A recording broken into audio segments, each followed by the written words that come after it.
This program is a presentation of UCTV for educational and non-commercial use only.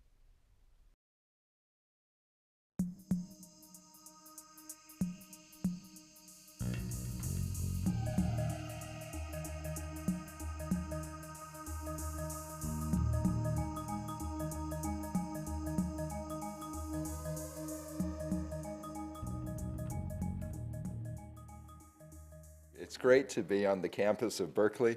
I'm often reminded that I didn't have the GPA to study here, but I had the good sense of marrying a graduate of the university. My wife, Leslie, received her master's in social work here at Cal. It's such an honor to be a part of this distinguished series. When you invited me several months ago, Dr. Terry Christensen of San Jose State emailed me to remind me what an honor it would be to be in any way affiliated with such a tremendous leader on regional governance and in our region, regional solutions. And that's really where I want to focus for about 20 or 25 minutes, because what I find the most enjoyable is the dialogue that I hope we will share as we continue to discuss these issues and solutions to the regional challenges we face. It was briefly mentioned a little bit about the organization that I'm proud to represent. Let me give you just a little bit more background. It was 31 years ago that another legend of our region, in addition to Victor, launched the Silicon Valley Leadership Group, and that was David Packard, the co-founder of Hewlett-Packard.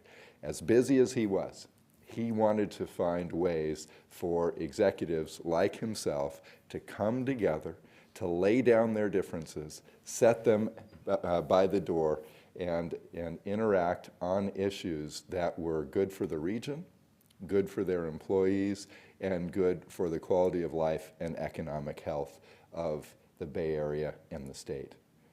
He initially did that by pulling together 25 rival CEOs, sat around a table as equals, and formed the organization that is now nearly 300 companies and provides about 1 of every 4 private sector jobs in all of Silicon Valley.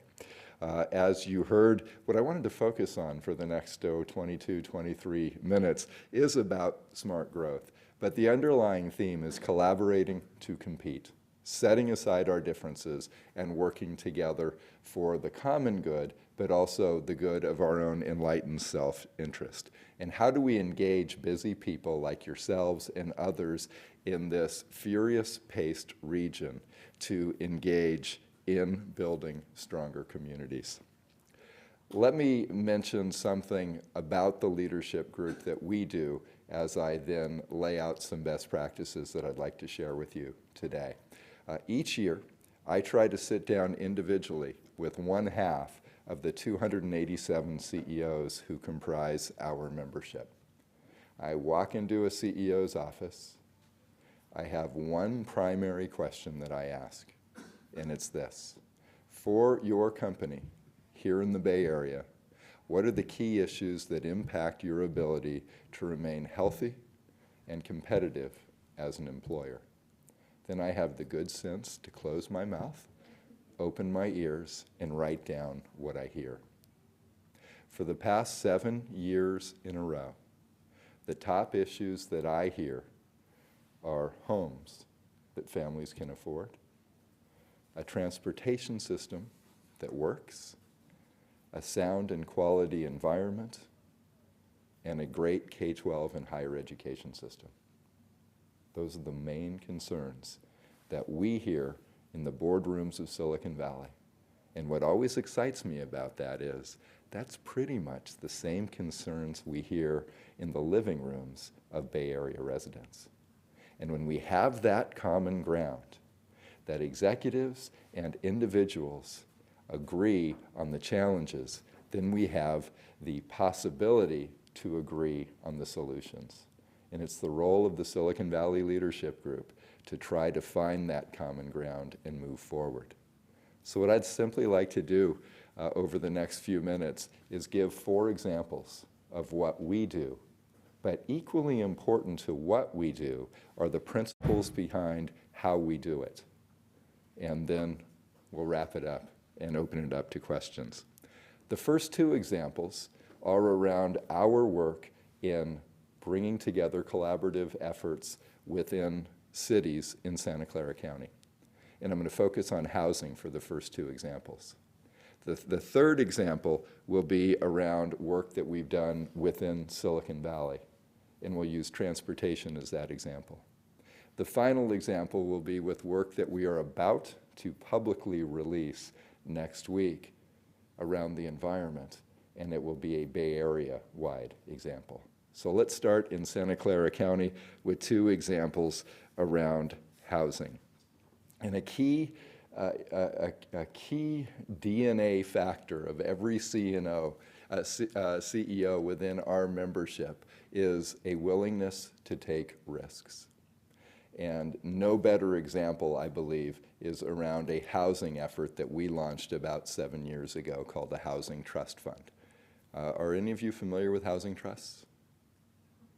4 or 5, 6 are? Well, let me mention then the housing trust that we established. 7 years ago, I'm sitting in my office, and a very small nonprofit called the County Collaborative on Housing and Homeless Issues, the longest business card I've ever seen, walks in, asked to meet, and they share with me that at that time, there were 275 housing trusts in the United States. All of them were funded by taxes or fees. Silicon Valley, as dynamic and innovative as we like to think it is, was not one of those 275. And they said they wanted to roll up their sleeves and help, but they knew as a very small nonprofit that they couldn't do it alone. It's a good lesson because none of us can do anything bold alone. So they reached out to business when they were affordable home advocates on the common ground of housing for families and said, let's establish a housing trust together. And it was a fascinating 6 months because the first thing we did, as we often do around a major issue, is find out where's the public. Why? Those 275 housing trusts were all funded by taxes or fees. And as we all know in California, if you're going to have a tax or a fee, you have to go to voters for approval. And we weren't against that. We weren't against taxing ourselves or having a fee, but you have to make sure voters are with you. So we hired a pollster, very expensive one, invested $25,000 of our members' money on that poll, brought together about 80 very unique leaders from different constituencies from throughout Silicon Valley. The poll results came back. Good news, and bad news. Good news, even 7 years ago in Silicon Valley, people felt that the cost and availability of homes was a problem.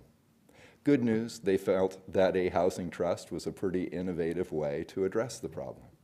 Bad news, they didn't want to pay another cent in taxes or fees to fund it.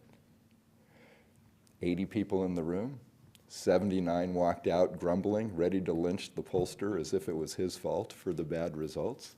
One person who worked for me at the time came bounding up to me, incredibly excited about the results. By the way, the results, 20% said they'd vote for a tax or a fee to fund the housing trust. I've never seen a campaign win with 20% of the vote.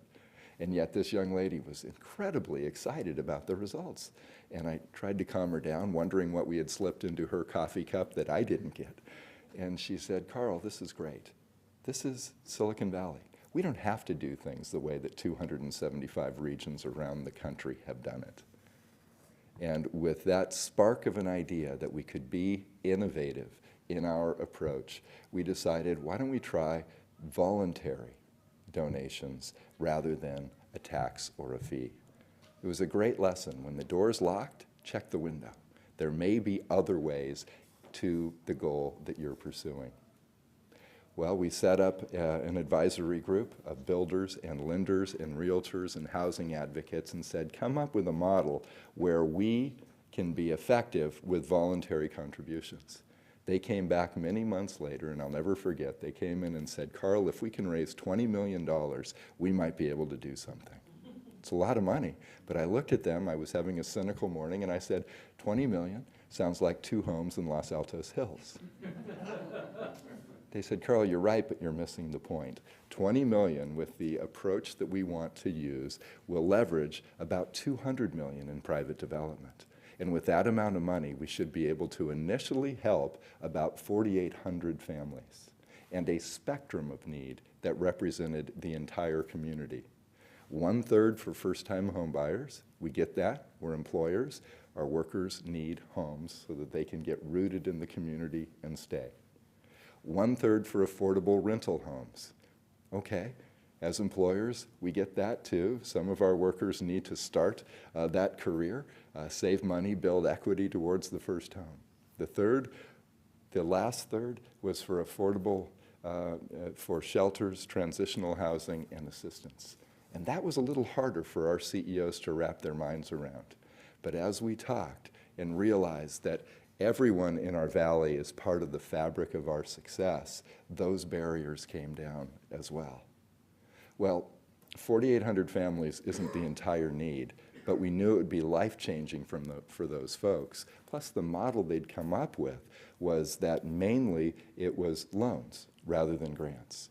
So as those loans are paid back, we have a permanent, ongoing source of funds for this housing trust. That was the vision. Here's the risk part. We hired a very expensive, lovely financial fundraising consultant. She told us everything we needed to do. She drew this beautiful pyramid on a sheet of paper and said, yeah, you have to have a top gift of this amount, the next 2 gifts at these amount, the next 3 at this amount. It was a lovely picture. She said, and you're not even going to go public. You're not going to tell anyone until you've raised 75% of your money. We thanked her, we paid her, we then ignored everything she told us. Why was that? It wasn't the innovative spirit of Silicon Valley. Take risks. Her suggestion was, don't tell anyone what you're doing because you might fail. Our response, tell everyone what we're doing because we might fail. And we're motivated by fear, in part. It's a great incentive not to publicly be humiliated. So we gave ourselves 24 months to raise $20 million on an issue in our valley where no one had raised anything near that, on a concept that had not been done anywhere in the United States in a voluntary model. Well, just because people felt like it would be fun to play tricks on us, 10 months into the 24 months is when the dot-com boom busted. And Silicon Valley's economy lay flat on its back for nearly 3 years. But 24 months later, August 1, 2002, we had met and exceeded the goal. We raised $20.6 million in voluntary contributions. 2 out of every $3 from private individuals, private employers, or private employer foundations. 1 out of every 3 from our 15 cities and towns and the county that comprise Santa Clara County. Everyone participated.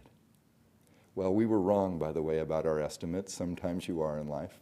We thought that 20 million would leverage 200 million in private development. In actuality, we've invested to date $27 million, and we have leveraged $1.4 billion in private development. We were wrong about how many people we could help. We thought we'd be able to initially help 4,800. The bio that you read is a little dated. We have now helped 7,400 families secure an affordable home in high-cost Silicon Valley. But we were willing to take a risk and bring people together. The second example I'd like to use about cooperation among cities, but among private citizens and public citizens in cities, is around housing advocacy that we do. And in many ways, this was even riskier because it was a leave your guns at the door model of collaboration around smart growth.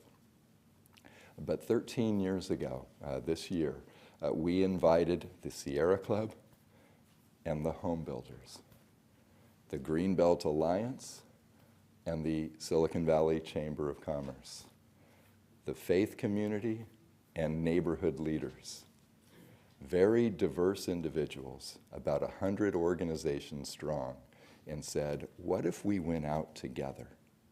around all the wonderful affordable home developments that are before the cities and towns in Santa Clara County, stood at the mic together after evaluating whether they followed smart growth principles and advocate for their passage.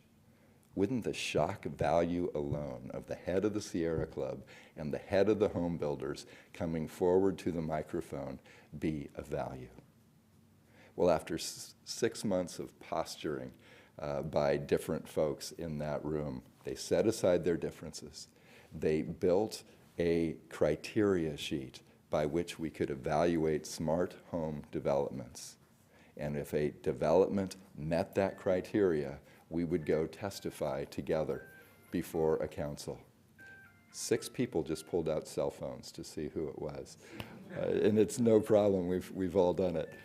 But it was fun watching several people in a row do it. And with that, something that we call the Housing Action Coalition was born. Hadn't been done anywhere else in the country that we knew of. And I'll never forget one of the very first hearings. I walked into a city council chambers that I won't name, I don't want to embarrass them, San Jose. And there were 35 people standing in line, speaker cards clutched in hand, every single one opposed to this particular affordable rental home development that was being voted on. There were more than 100 people supporting them in the audience with buttons and stickers in opposition. I was the 36th and lone speaker in support. And as I stood in that very long, very loud, increasingly angry line, I kept repeating that old civil rights quote to myself: "One man armed with the truth is a majority. One man armed with the truth is a majority." And as I stood there that night, basically lying to myself, another quote kept coming into my mind, and it went something like this: "Yes, but one neighbor armed with a gun and you're dead." Well, nothing that I said that night was particularly brilliant, but those 11 council members held firm against intense neighborhood opposition, and they approved that development on an 11-0 vote. About 2 years later, I was asked to join the mayor at that time of San Jose as they opened up 198 beautiful, affordable rental homes with 198 families standing there, ready, waiting, and eager to occupy those homes. And as I stepped down from the podium that day after making brief remarks, the 2 gentlemen, and they truly were and are, the 2 gentlemen who had organized all those neighbors to come out and oppose that smart growth development were gracious enough to be there. And they kind of nervously waved me over to them, and I even more nervously approached them. And they said, "Carl, if we had had any idea that these are the types of homes that they call affordable, that they call smart growth, we would not have been opposing you that night." It was a huge lesson to me. They're coming to get me. It was a huge lesson to me about the job we have to do in listening to others and then hopefully helping to inform others about building communities and building neighborhoods. It's not just building homes, but it's communities and neighborhoods. They became active in our Housing Action Coalition after opposing one of the developments that we supported. Well, it's been 13 years. Was that an isolated incident of success? Fortunately not. We have now endorsed more than 200 affordable home developments in Santa Clara County. We have won every single time, but 7 times. 2 losses, 5 that were tabled by the developer for other reasons. The rest wins, because we were able to bring together unique constituencies to move forward. The principle I want to share, though, isn't just a success, but it's a principle that we call our 95-5 principle. And it's pretty basic.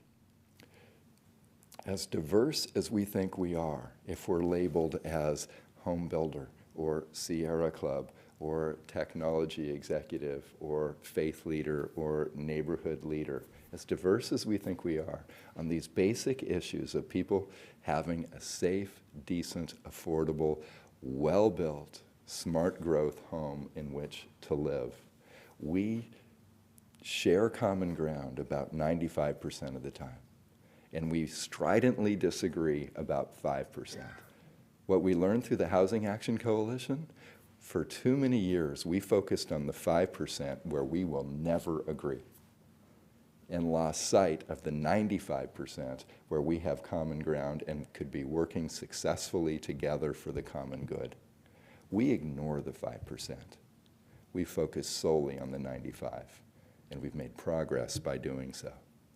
So as we look at smart growth, the 4 legs of the table, housing obviously being a key leg, that is firmly in place. The second leg, though, and the example I want to talk about, is transportation.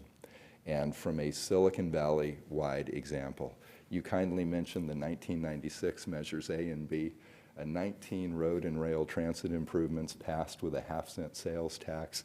That was actually following on to the first half-cent sales tax measure that we also led in 1984, the first in California's history, that delivered all 3 transportation improvements on time and on budget, ended after 10 years as we promised, gave us the credibility to go back to our fellow taxpayers and say, you trusted us once and we delivered, might you trust us a second time?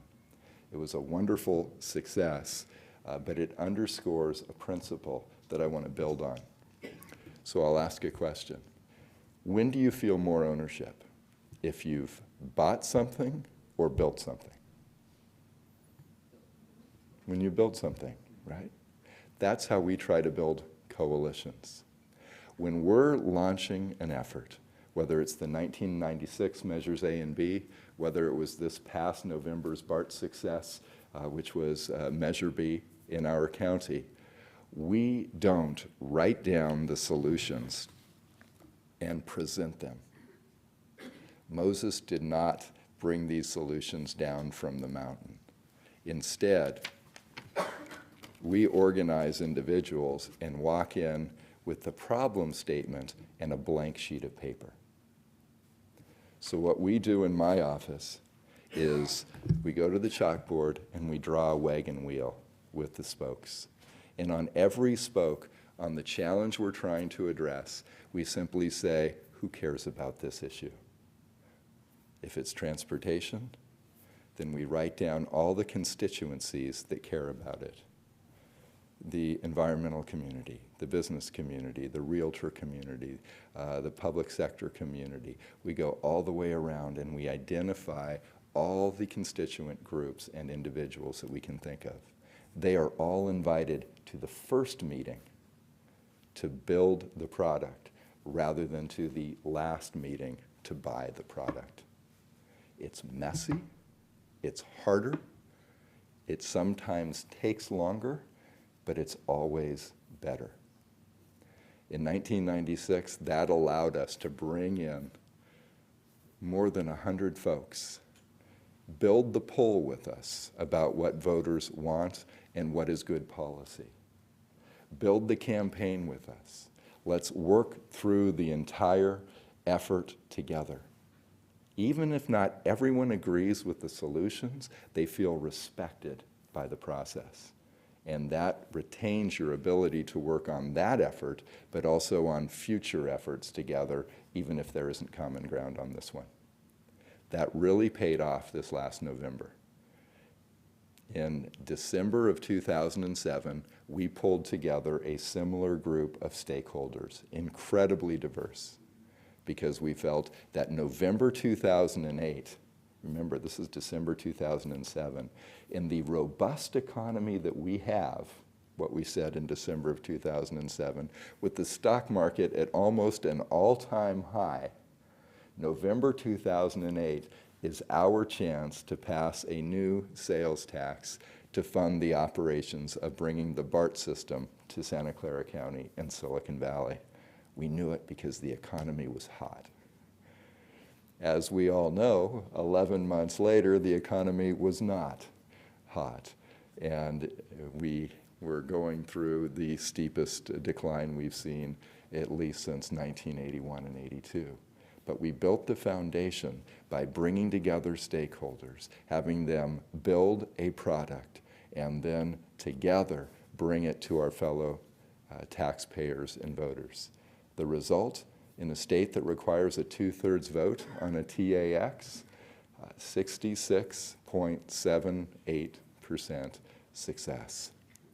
On election night, the registrar said we didn't have the votes, needing 66.67 and having 66.20, but a month later, as all 120,000 absentees were added to the 500,000 plus day of or early voters, and then as those wonderful provisional 27,000 ballots were counted, mainly college and university students that we had targeted who weren't sure where their polling place was but found a place to vote, we were able to declare in mid-December success for that 30-year 1/8 of 1 cent sales tax.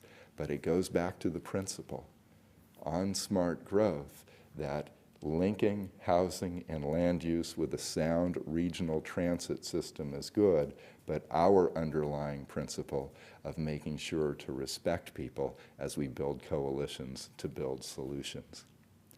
The third leg that I'd like to quickly mention and provide an example, I have to swear you to secrecy because we will not publicly release this until next Friday, March 6th. But it is the Bay Area-wide example that I wanted to share. And the principle at the leadership group is a simple one. At the end of the day, do we care about making headlines or headway? So it's a real gut check about motivation.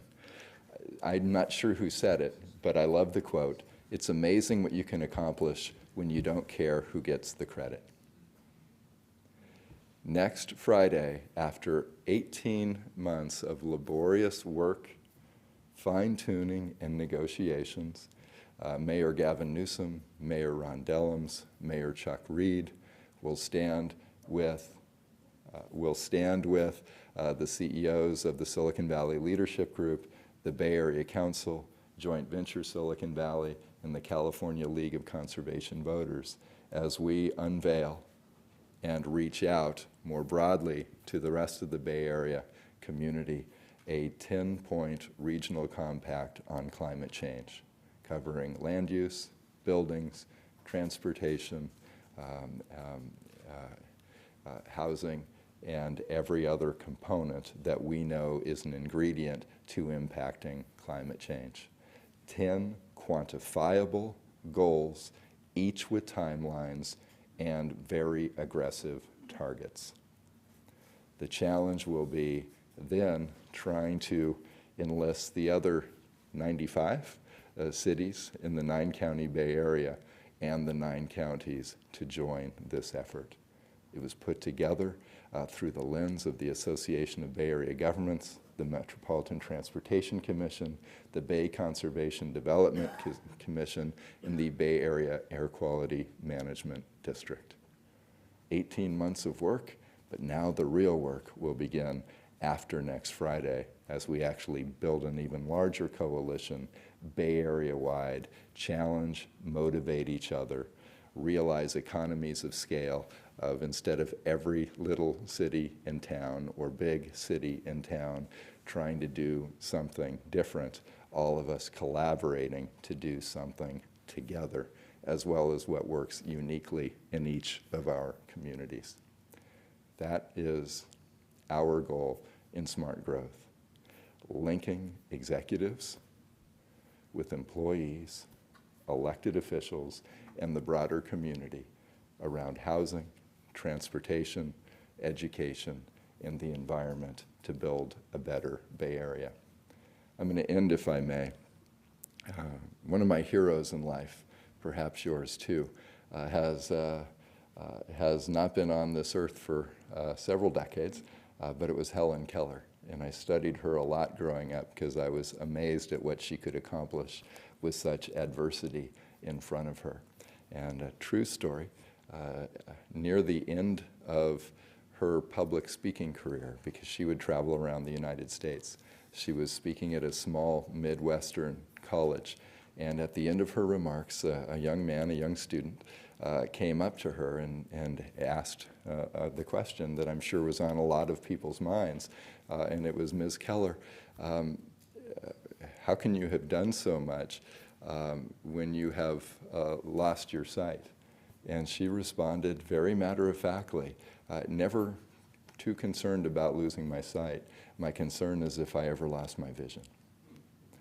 And the goal of the leadership group, our nearly 300 CEOs, is that collectively we have to have a vision for our region that makes sure that everyone who forms the fabric of the Bay Area can afford to live here, work here, commute here, and contribute here. Thank you very much for allowing me to join you. I wonder if you know of other comparable organizations elsewhere in other metropolitan areas that try to be as proactive as the leadership group is. Thank you. And we're honored that we're asked to travel around the country, sometimes around the globe, to share with civic leaders and business leaders about what David Packard created and what might be transferable in terms of best practices. And where it can stick, we're encouraged by that. Where we can add value, we always steal good ideas that we hear when we travel too. I think probably the closest that I've seen is the Metropolitan Planning Organization. Is it Mary Sue Barnes? I can't remember who runs it, but I think they do similar work in terms of thinking regionally, reaching out pretty boldly, and trying to build on a vision of setting a vision, setting goals, building community around it, and trying to move forward. I think that's probably the closest outside of California. Here locally, we love partnering with the Bay Area Council. Like us, especially for a business organization, they take some pretty bold stance. I think we were the only two business organizations in the entire state that supported AB 32, the Global Warming Solutions Act, and boy, did we take a lot of grief for that from a lot of the statewide business organizations and local and regional business organizations. But we knew it was the right thing to do. We still believe that. We're very proud of the scoping plan that the California Air Resources Board released in December and stand next to that. SB 375, the President of the State Senate, Darrell Steinberg's work around tying in housing, land use, and transportation and the funding involved with it that passed last year. I think the Bay Area Council and the leadership group were about the only two business groups in California to initially support it. So there are a few, but it's still pretty rare. Do you think it has something to do with the fact that Silicon Valley has this reputation, I think well-deserved, of innovation and, as they say, thinking outside the box, looking for new ways of achieving goals, and thinking also at the same time very broadly, not limiting the actors that you might normally engage with in the private sector? Yeah, and that's where my job is fun. Because when people are innovative, they're innovative across most portions, if not all portions of their life.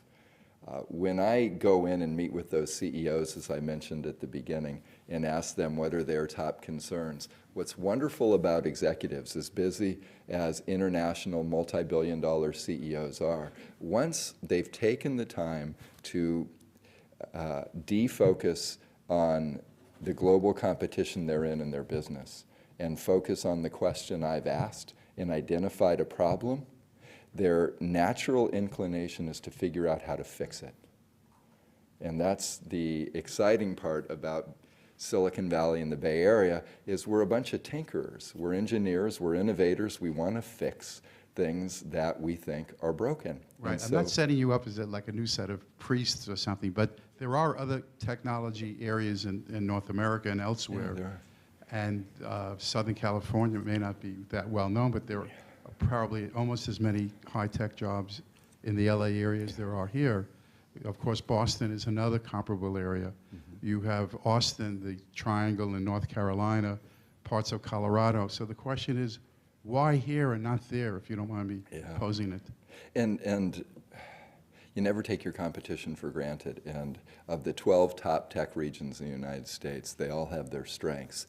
But I think a lot of it goes back to David Packard and the spirit of we're going to take that innovation to the problem solving to build better communities as well, still resonates. Our challenge, to be very transparent, is some of the newer companies that have been very successful rapidly and started on a global platform rather than traditional way that HP and others started locally, regionally, nationally, and then global, is how do we engage a lot of those very young, global from the start CEOs to engage in local and regional community efforts. So that's our challenge. But I think you're right on the seed, and the seed is that the innovative spirit of executives that are scientific, solutions-based, technology-driven, and the standard that David Packard set that you should get involved. I'll tell you a quick story to illustrate the point, and it's not an HP story. Craig Barrett. Heard of Craig? Yeah. Craig Barrett, former CEO, still chairman until May of Intel Corporation, 10 years on my board. No-nonsense guy. Hard exterior, heart of gold internally. He was our leader on our housing trust.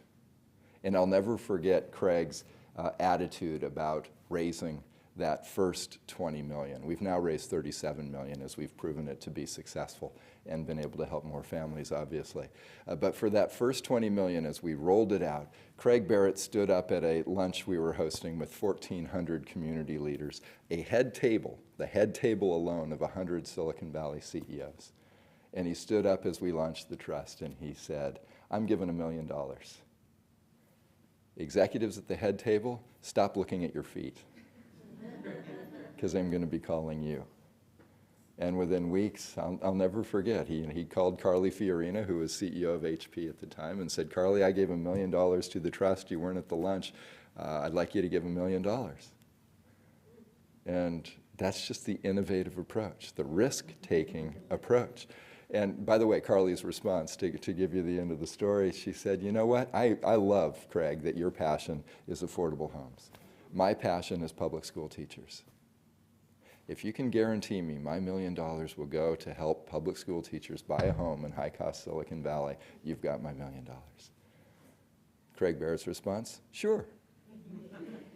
He then called me. He hung up, he called me and said, can we do that?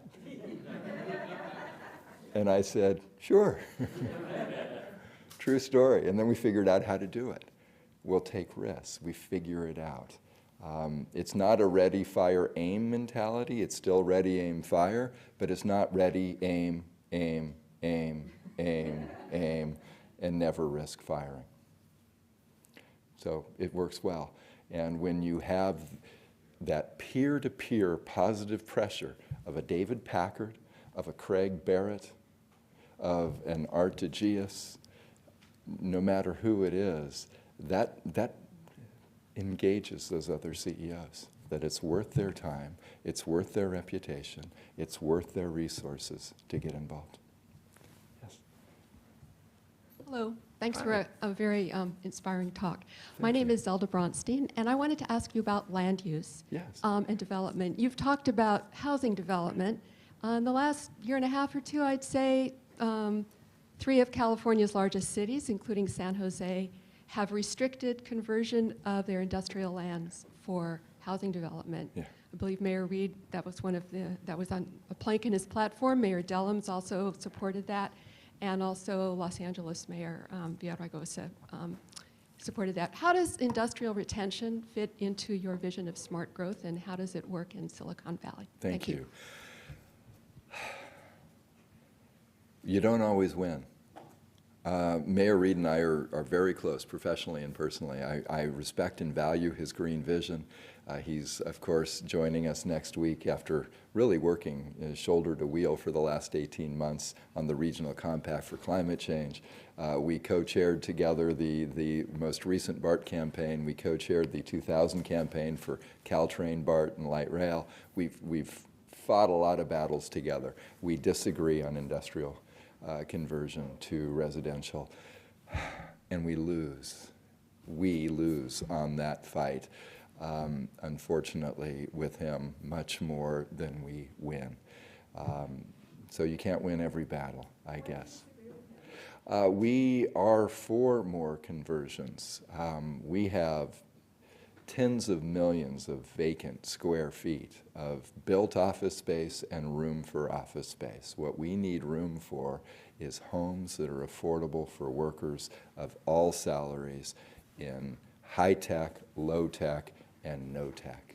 We need homes that are in close proximity for our engineers, and we need homes for that person who works at Starbucks where our engineer stops on the way into work, and at the dry cleaner where they stop on their way home, and at the grocery store where they pick up their food on the weekends. We need more homes that are well-built, relatively affordable, and appropriately located for everyone in Silicon Valley, and we think that has to include strategic and sound conversions of industrial space.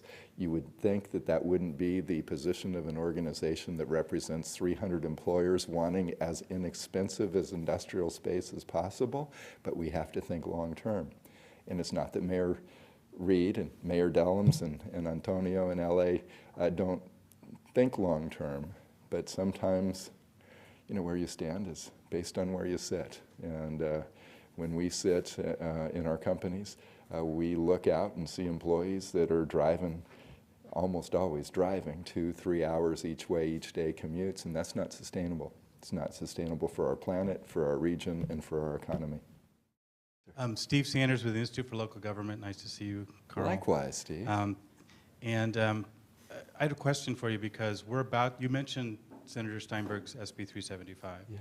And we're about to embark on a major experiment in regional governance through that, which is, can state, regional, and local actions be aligned around land use and transportation using mostly existing processes and all existing institutions to achieve very ambitious climate goals?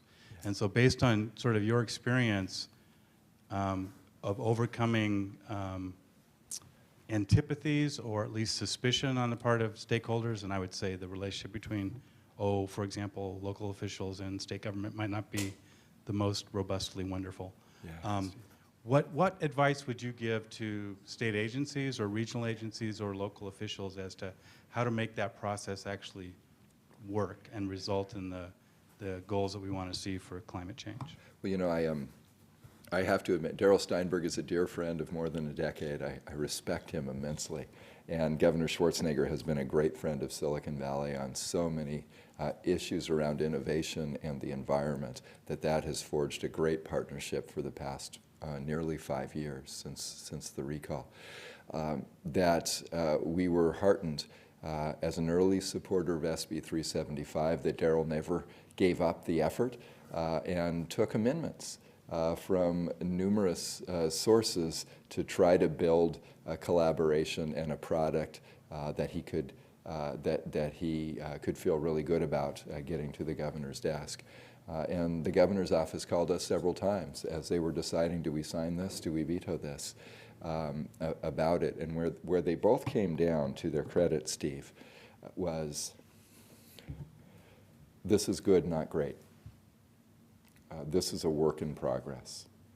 So let's sign it knowing, Darrell Steinberg, Arnold Schwarzenegger, that we trust each other as honorable leaders, and we're not going to let this be enacted too far without cleanup legislation that we agree to in the next session. And now that we have the budget battle behind us, at least until the May revise of the budget, but now that we have this behind us, I believe they're going to focus on that cleanup legislation for SB 375. So my advice to anyone who would ever seek it is, as I said earlier about the blank sheet of paper, come in and bring in everyone that needs to be there, local, regional, state, public, and private. Don't reopen the whole bill, but those issues that both Darrell and Governor Schwarzenegger identified that they wanted to tighten up, have that robust discussion, introduce the legislation, and get it passed. but don't do it alone. Don't jam it through because you have the majority. Really work that process in a way that brings everyone back to the table. That would be my advice.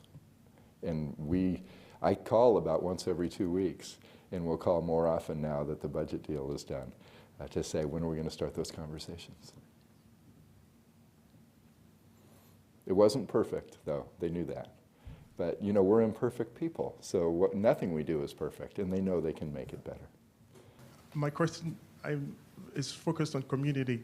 One of the things that I want you to address is a little bit of a sense of community here, and I'm going to make a little comparison to make my point clear.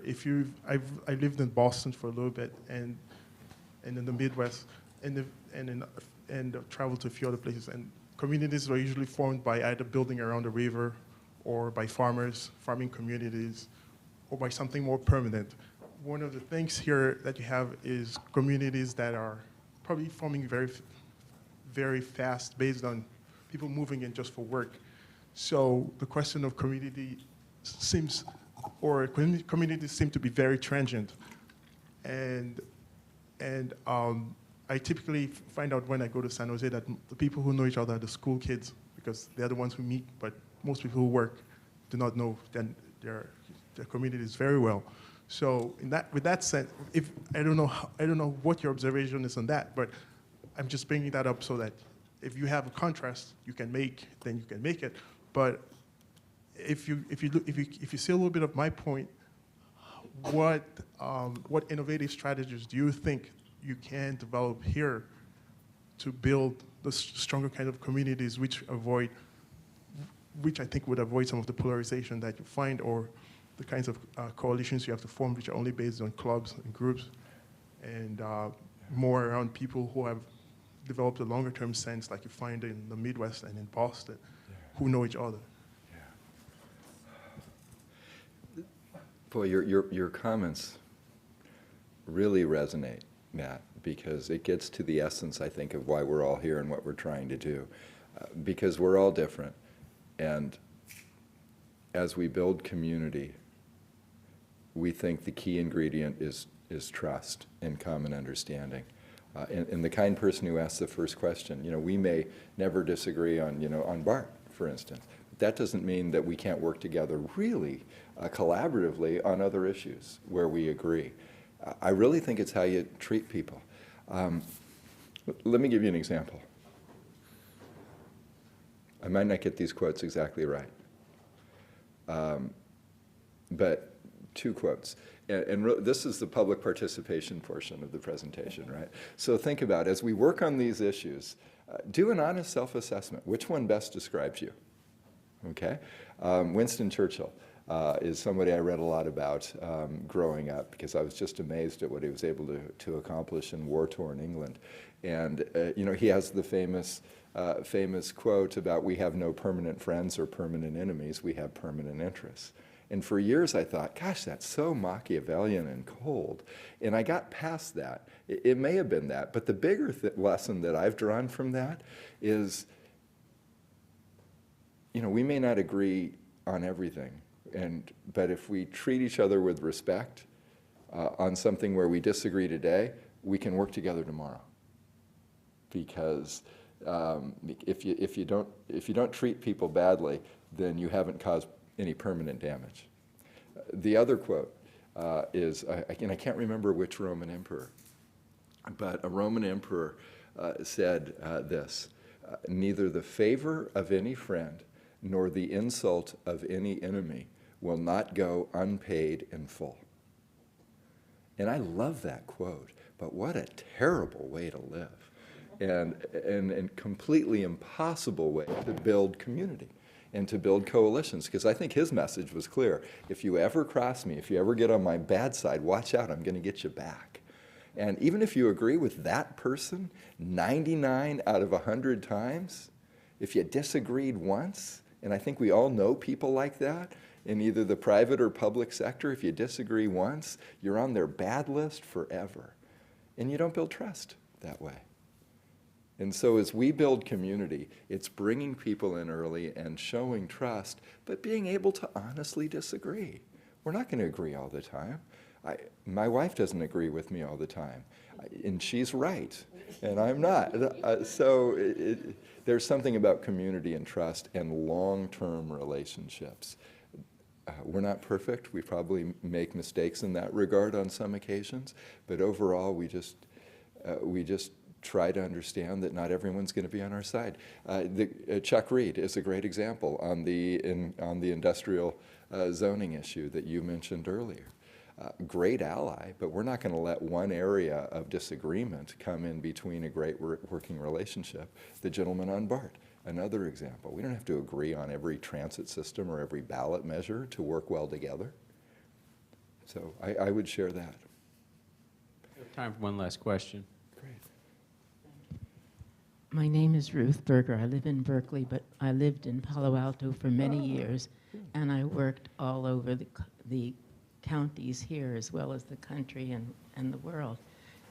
And I admire tremendously your organization and your focus and your ability, obviously, to bring other people together on these issues, which takes personality as well as skill. Thank you. A number of things occur to me, and I'm trying to pull the threads together. One hears selectively, and I have been concerned on all the issues that you've mentioned and actively involved in them. Thinking back to Palo Alto, which is so focused on, has such a car mentality, because I remember many times walking along the street. We lived fairly close to downtown, and I would walk, and people that I didn't know would stop me on the street and say, "Has your car broken down? Can I help you? Can I take you? Is there anything wrong?" Wow. And as I say, that was the mentality. Moving ahead on this, I cringe. We all hear selectively, and I cringe when I hear about money going for the extension of this road and the widening of that road. Sure. And I know that it's necessary, but it becomes part of Murphy's Law, and then it has to be extended and expanded and so on. So, and especially on a national basis now, we hear money and jobs being attained by building the road system, which is necessary, but I don't hear anything much about local transportation. I'm wondering if some corner of your effort and the effort of a few other places that you mentioned that are doing the same thing on regional transportation, is there any national organization or something that can be done to make the concept that much more familiar and acceptable for people to start thinking in those terms of supporting your the regional transit? And your points are excellent. Take this in context. Because our nation is going through a very tough time, and we do need bold solutions, and we need to try things. Not all will be successful. But as I looked at the nearly $800 billion federal stimulus package, and at the end of the day it ended up only having $40 billion for transportation, and because of these shovel-ready requirements, it's not that we don't need to fill potholes. And as somebody who cycles to work 4 out of 5 days a week, 33-mile round trip each day on my bike, I don't like potholes anymore. I like them a lot less than even motorists do. But what a lost opportunity for, I think, a lot more bold, sustainable transportation solutions. I look at our state budget deal, and again, I don't fault the difficult position that Darrell Steinberg and Karen Bass and Mike Valines and Dave Cogdill and Arnold Schwarzenegger were in, let alone the other legislators, in trying to craft a deal that could get a 2/3 vote. But what they've done to state transit assistance funds, I mean, if you're SF Muni or AC Transit or BART or Valley Transportation Authority or any of the other transit agencies in the state, you're in a world of hurt from the state budget deal. And the federal economic stimulus doesn't do much for transit either. So humbly, I think we missed an opportunity with the transportation side of the federal stimulus package. With one notable exception, the $8 billion for high-speed rail lines across the country, I thought was terrific. But in terms of other forms of transit, I think it was, I was hoping it would be much more robust and much more focused on more sustainable forms of transit, especially with the emphasis on clean and green tech, on smart grid for our energy system. There was so much there to like, but in California, where 38% of our greenhouse gases are by our daily transportation choices, in the supposedly green Bay Area, where it's higher, it's 41%, we're gutting transit of all forms. I can't end on that note because it's too depressing. One more question. One more question. Nelson, why don't you ask? It can't be a downer. So.